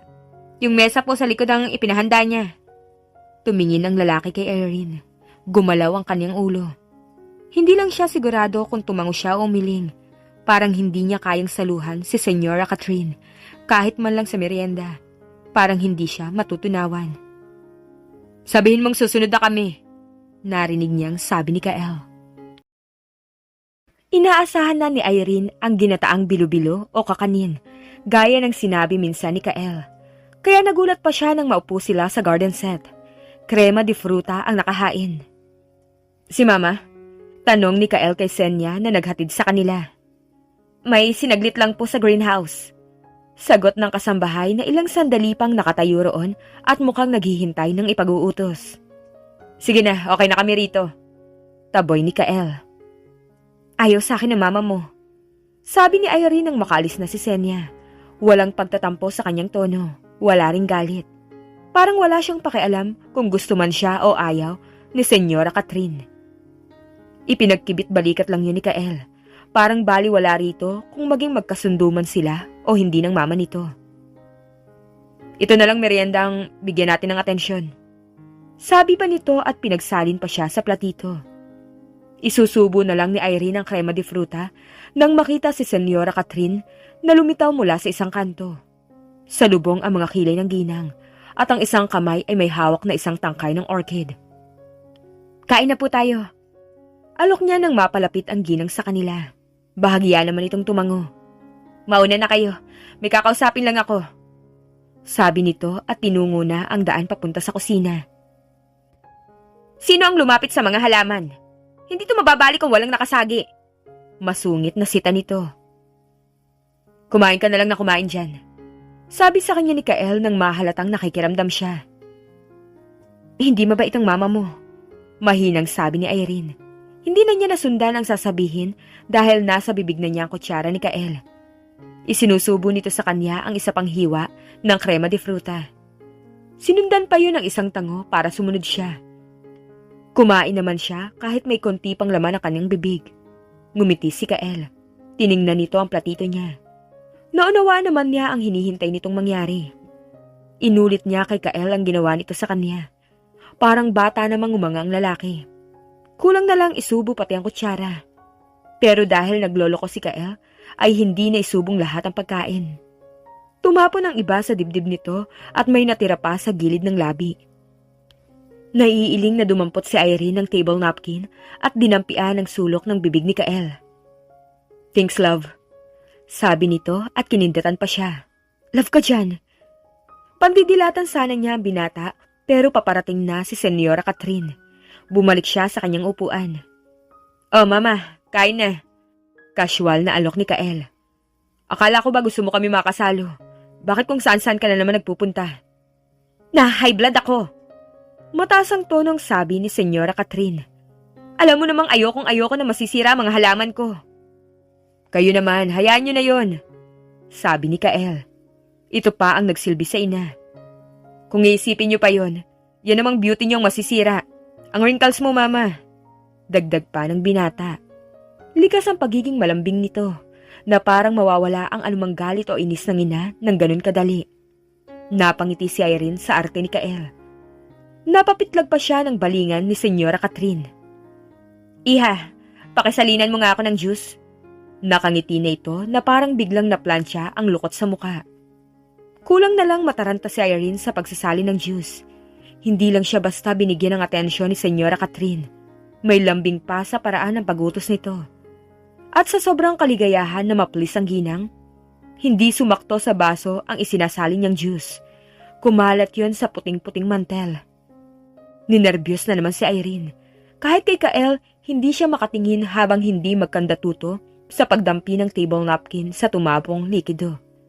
Sa malas, sa gawi pa ng inuupuan ni Senyora Catherine, papunta ang tumutulong juice. "Let me." Pag-offer ni Kael. Mabilis namang tumayo ang senyora. "Senya, basahan nga rito, madali!" Tumigil yata sandali ang pagtibok ng puso ni Irene. Masumungit pa yata kaysa dati ang mama ni Kael. Hindi na siya mapakali sa kinauupuan. Inabot ni Kael ang kanyang kamay. Masuyo yung pinisil at saka bumaling sa ina. "Dito ka na maupo, mama." Tumayo si Kael. Nagpaunlak naman ang senyora. Natural na maging magkatabi sila at lalong nadoble ang tensyon ni Irene. "Juice nyo." Inilapit ni Kael ang isang baso ng juice. Mabilis na nakalapit si Senya. Naging alerto naman ito at hindi na kinailangang ituro ang dapat gawin. Nang lumapit si Senyora Catherine ay sa dating inuupuan na nito na upo si Kael. "Hindi mo yata ginagalaw ang pagkain mo." Pansin ng senyora kay Irene. Sandali siyang napatulala. Inisip kong siya nga ba ang kinakausap ng ginang. Parang milagro yon dahil sa pandinig niya ay higit pa sa dati ang lambing na narinig niya rito. "Ako ang mismong gumawa niyan." Nakangiti pang dagdag ng ginang. "Mahilig ako sa kusina. Halos wala nang ginagawa ang kusinera dito, kundi ang maging alalay ko lang. Marunong ka bang magluto, Irene?" Kulang na lang ay umusal siya ng hallelujah. Unang pagkakataong ding marinig ni Irene ang pagbanggit ni Senyora Catherine sa kanyang pangalan. At malaking bagay na yon para sa kanya. "Hindi po gaano. Simple lang naman ho kasi ang mga niluluto ko." Matapat niyang sagot. Baka himatayin pa ito kapag sinabi niyang 3 beses isang linggo lang siya kung magluto. Kung hindi sopas ay sinigang. At sa 3 araw, durog na ang mga sahog dahil sa kakainit. "Nasabi na ba sa'yo ni Kael na pagkain ang weakness niya?" Tumango si Irene kahit hindi totoo. Total, alam na rin naman niya ang mga paborito ni Kael. Nakuha niya sa file ang impormasyong yun. At ang mga putaheng gusto nito, yung mga komplikado pang ihanda. "Mama, okay lang naman sa akin na hindi masyadong marunong magluto si Irene. Hindi ko naman siya pakakasalan dahil kailangan ko ng kusinera. I need a wife." At makahulugan siyang tiningnan ni Kael. "Of course, I know that," sabi naman ni Senyora Catherine at muling bumaling sa kanya. "Kung gusto mong malaman ang eksaktong timpla ng mga paborito ni Kael, ask me. Siguradong hindi kay pagpapalit niyan sa kahit kaninong babae kapag natutunan mo yon." "Mama." Paungol na sambit ni Kael bago pa nakatugon si Irene sa senyora. "Selosa yan. Baka maniwala sa inyo na ipagpapalit ko siya sa iba." Tinaasan ng kilay ni Senyora Catherine ang anak, sabay baling sa kanya. "Alam mo naman, iha, na byudo yung pakakasalan mo. Yung kapatid na babae ni Katie, palibhasa naging malapit dito mula nang maging bayaw si Kael. Maya't maya'y naririto. Basta nabalitaang nandito sa asyenda si Kael. Kuya pa rin ang turing niya sa anak ko kahit patay na ang kapatid niya. Ano naman ang kinalaman dito ni Rina? Dapat alam na ni Irene ang tungkol doon. Kasi yung Rina na yan, tuwing pupunta rito kung sino-sino kaibigan ang kasama. Halatang-halatang inirereto kay Kael. Kaya dapat nabantayan mo yung si Kael. Ngumiti si Irene sa senyora at mas matamis ang ngiting ibinigay niya kay Kael. Ngiting nagbabanta. Malaki na po si Kael. Alam na po niya kung ano makakasama sa kanya.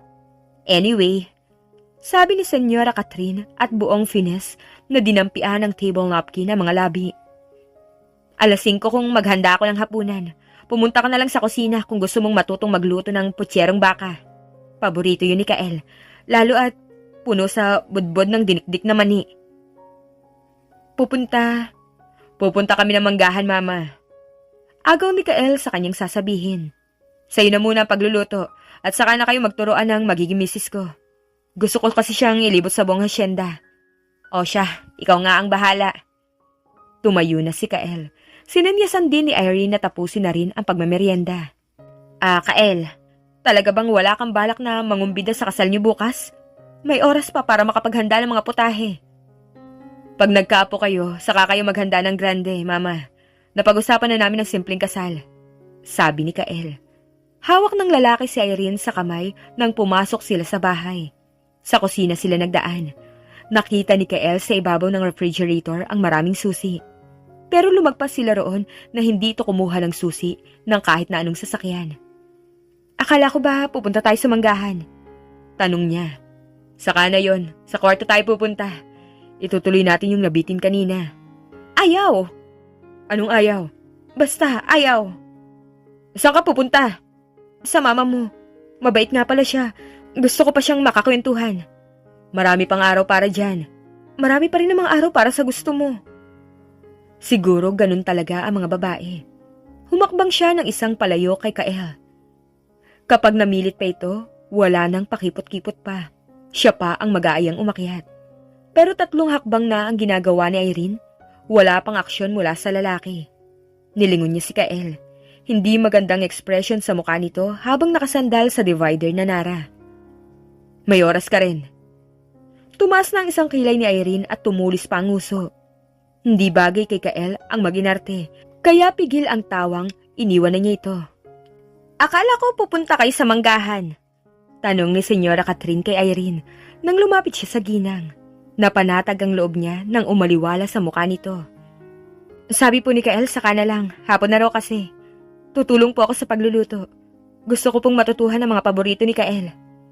Matamis ang ngiti ni Senyora Catherine.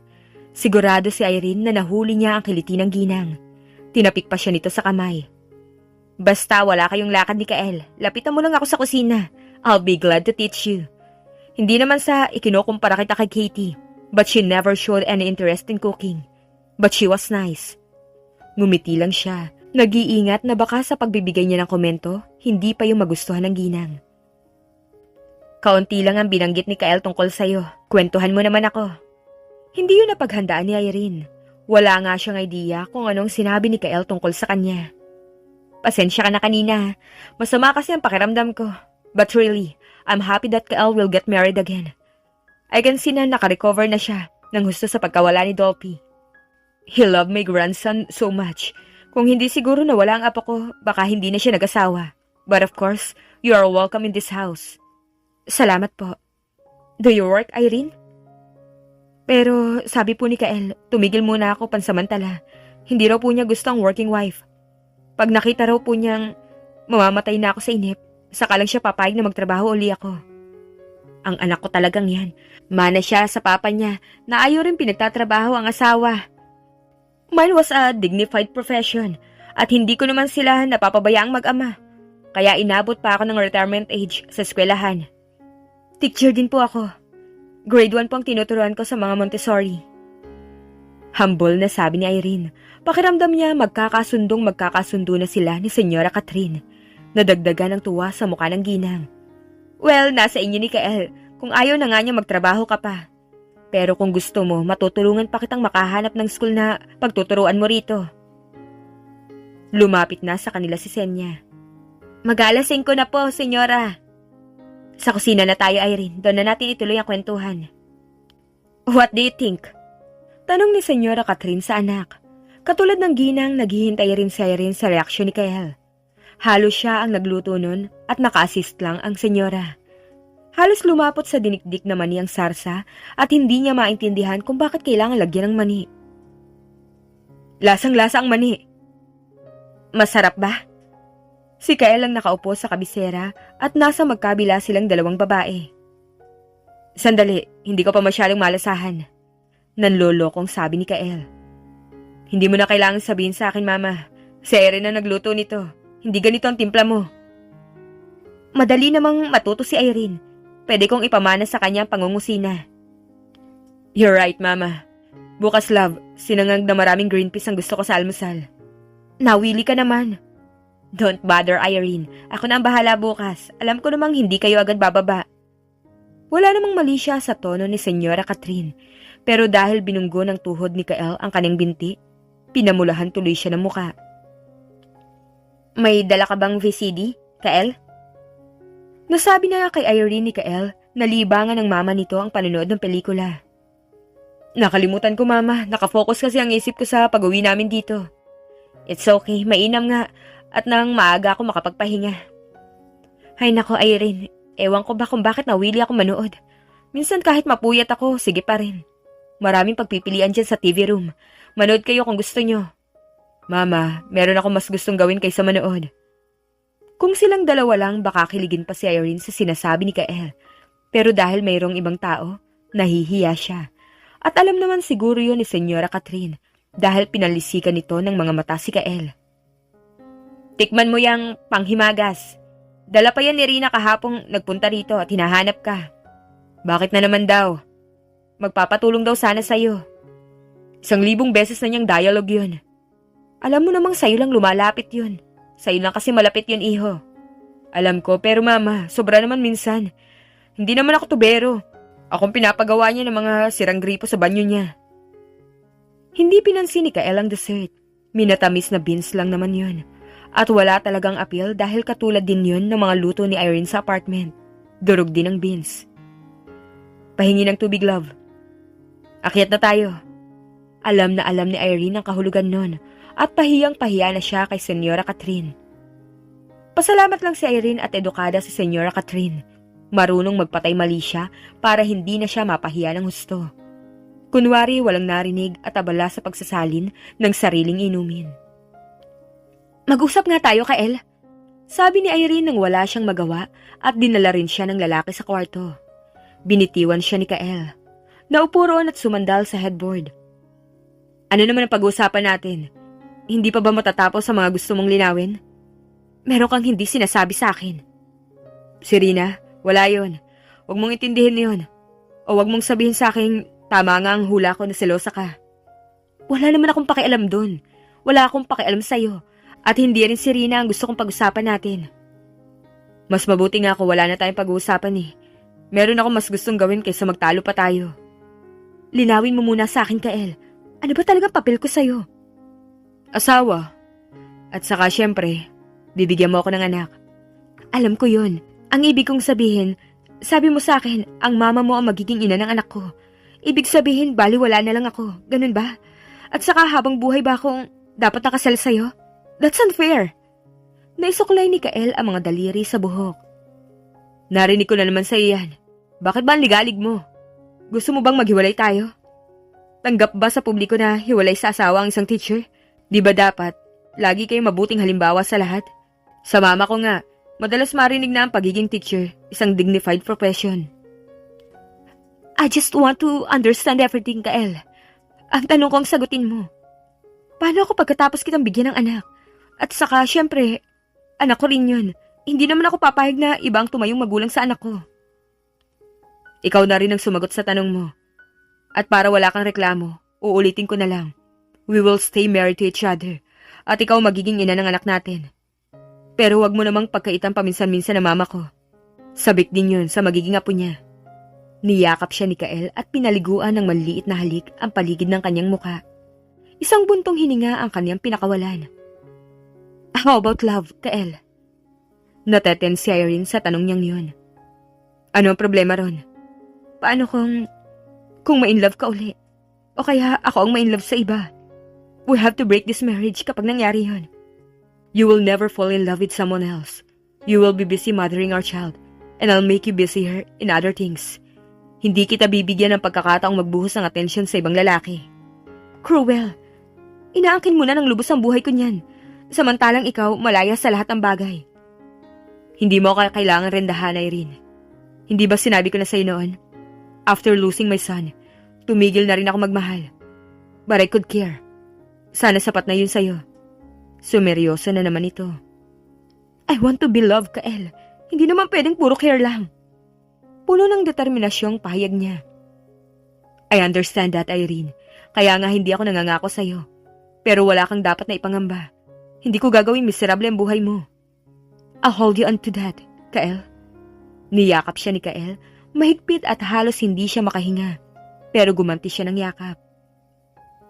Puro naman tayo drama, love. Tipong basic instinct na ang gusto ko. Kinawit siya ni Kael sa bewang. Parang 3 hakbang lang ang layo ng kama mula sa pinto na kanyang kinatatayuan. Maingat ang bawat haplos ni Kael. Nagliliwanag din ang mga mata ng lalaki. Proud ang pakiramdam ni Irene dahil kung hagurin siya nito ng tingin, parang siya ang pinakamagandang babae sa mundo. You have creamy skin. Sana manahin niya na magiging anak natin. Sabi ni Kael at muli siyang hinalikan. Habang tinatabunan ng damdamin si Irene, nadama niyang may kabigatan sa kanyang puso. Sa kabila ng kanyang mga iniisip, tila hindi apektado si Kael sa mga nangyayari. Ang mga halik at galaw ni Kael ay nagdulot ng kakaibang pakiramdam kay Irene. Sa bawat galaw ng kanyang mga kamay, napansin niyang unti-unting inaalis ni Kael ang kanyang pambaba. Nang maramdaman niyang tinanggal na ni Kael yun, nag-decide na siyang buksan ang mga mata. Patayin mo naman ang ilaw, Kael. Napansin ni Irene ang matipuno at makinis sa katawan ng lalaki. Tinukso siya ni Kael ng isang matalim na tingin habang tinatanggal ang pambaba. Sa huli, niyakap siya ni Kael at ipinagpatuloy ang kanilang ginagawa. Nanghina ang mga binti ni Irene. Bukas pa yung isang ilaw. Pabayaan mo na. Kael, yung ilaw! Gigil na sabi niya. Hayaan mo na. Baka naman hindi na tayo magkakitaan. Nahihiya ako eh. Bakit ka mahihiya? O pareho na tayong walang suot. Hindi ka na dapat mahiya. Basta patayin mo yung ilaw. Napabuntong hininga ito at inabot din ang switch ng ilaw. Hindi naman pinatay ng tuluyan at nag-iwan lang ng malamlam na liwanag. Para siya kinoryente at may kasama pang paghagik-hik. Ano ka ba? Mahirap ipintang ekspresyon sa mukha ng lalaki. Ibinagsak nito ang sarili sa tabi niya. Ilang beses itong nag-inhale-exhale at kahit panatag na ang paghinga, halata ang frustration sa buong muka. Bigla naman ang pag-atake ng guilt kay Irene. Kumilos siya paharap kay Kael. Natural na natural ang kilos niya, gayong yun ang unang pagkakataong may katabi siyang lalaki. At pareho pa silang walang saplot. Sorry, sa lahat naman kasi ng lugar, doon ka pa humalik. Ang lakas-lakas ng kiliti ko ron eh. Saan ka walang kiliti? Suplado ang tanong ni Kael. Hindi ko alam, basta titisin ko na lang. Ngumisi ito at sa isang iglap napailalim siya. Magaan na humaplo sa mga palad ni Kael sa hita ni Irene. Akala ko ba pinaimbestigahan mo ako? Not to this extent. I thought, marami talaga namamatay sa akala. What now? This would hurt, pero tiisin mo, okay? I promise, it would be better the next. No more talking. And the better that he was telling was definitely an understatement. Nagising si Irene ng maaga at nang makita si Kael na natutulog pa, dahan-dahan siyang umalis sa kama at pumasok sa banyo. Nagbabad siya sa bathtub ng kalahating oras at pagkatapos kinuha ang toothbrush ni Kael at nilagyan ng toothpaste. Pagkatapos magbihis, pinagmamasdan niya ang natutulog na si Kael at naisip na hindi niya trabaho ang maglaban ng kanilang mga damit. Nang magising si Kael, hinanap siya sa kama at nang makita siya, binati siya ng good morning at hinalikan sa pisngi. Pagkatapos dumiretso si Kael sa banyo habang pinanonood ni Irene at kumuha ng tuwalya. Ano bang isusuot mo? Kahit ano. Nagkibit balikat si Irene. Nagumpisa na siyang pagsilbihan si Kael.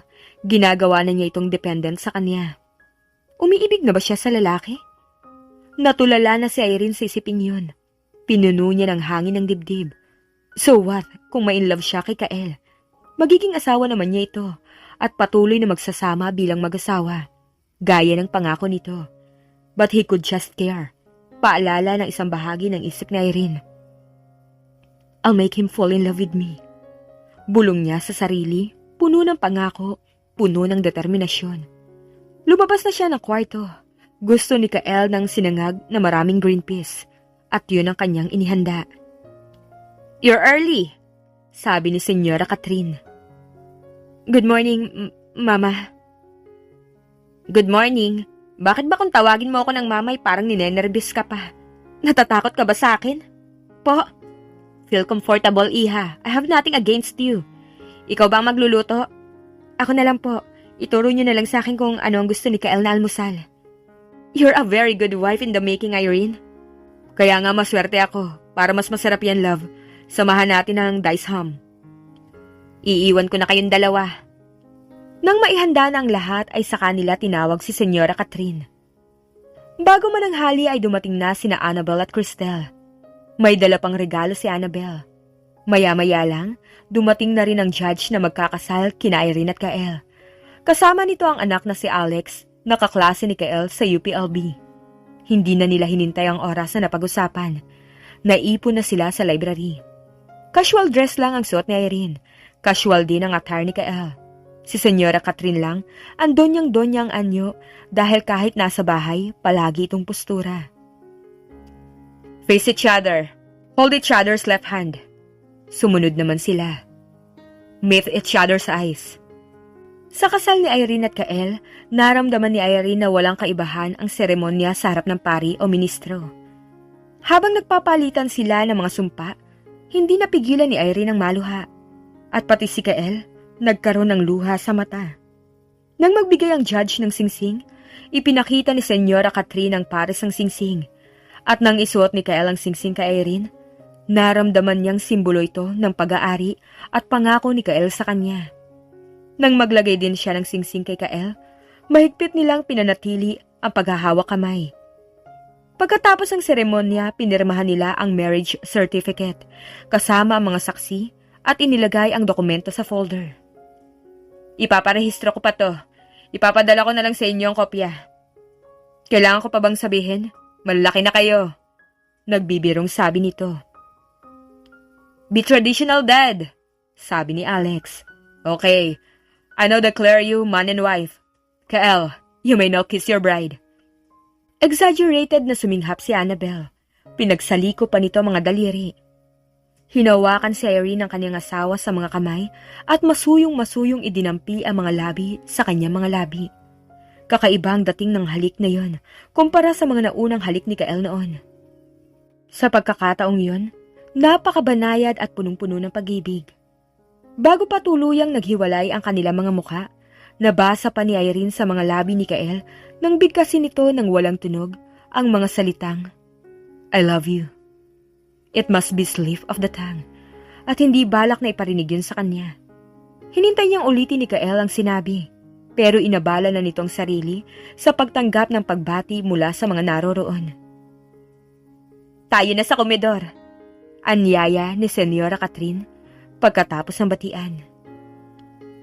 Hindi alam ni Irene kung paano na ihanda ng kanyang biyanan ang 12-meal course na yon. Siguradong ang senyora ang nagluto dahil halos hindi ito umalis sa kusina.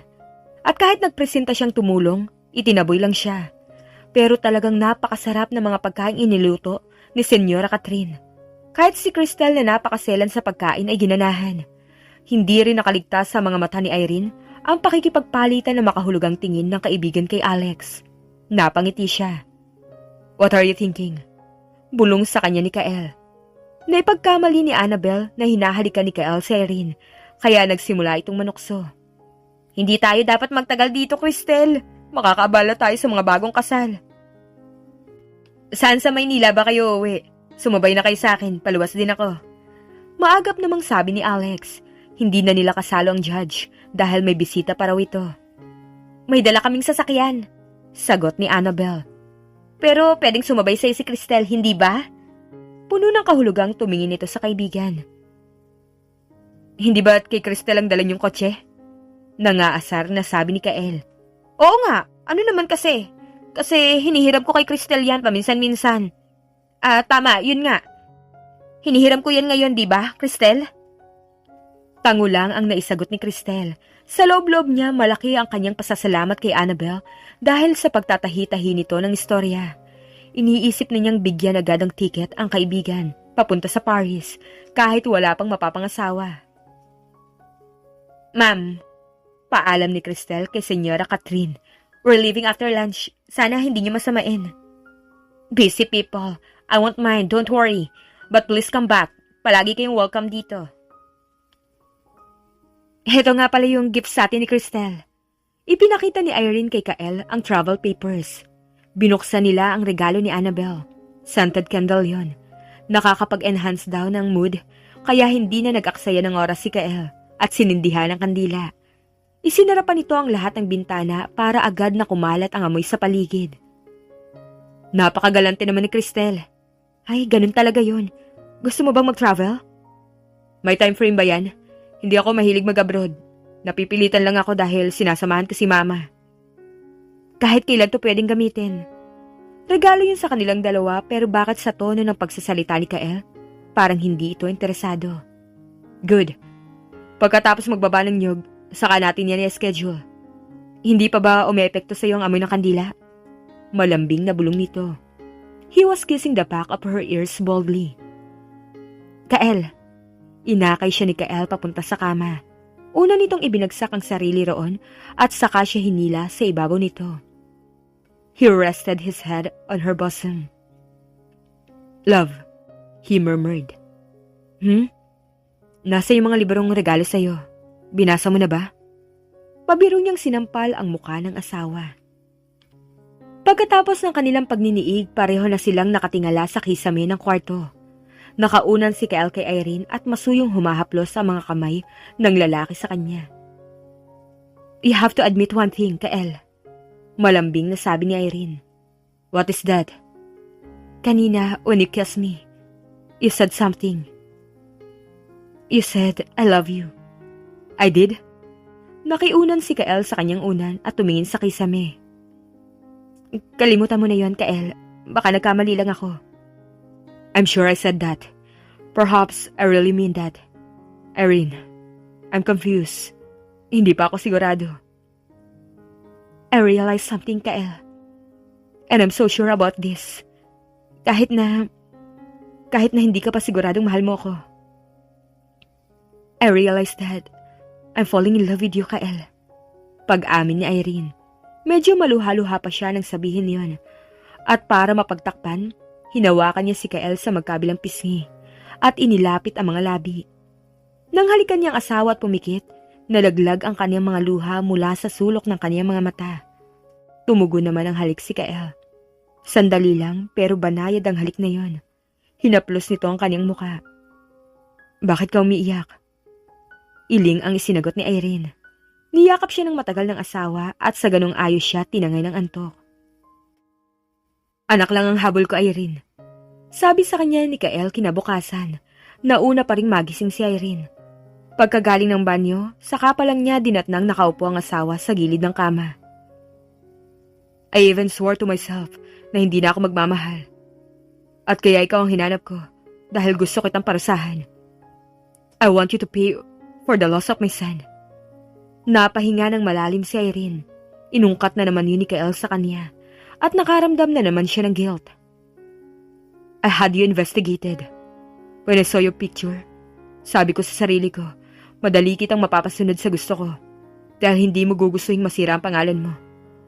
I was right. Hindi ka mahirap pasunurin. Pero mula nang puntahan kita, unti-unti nang humina ang dahilan nun. You were interesting at madali kang nakapasok sa puso ko.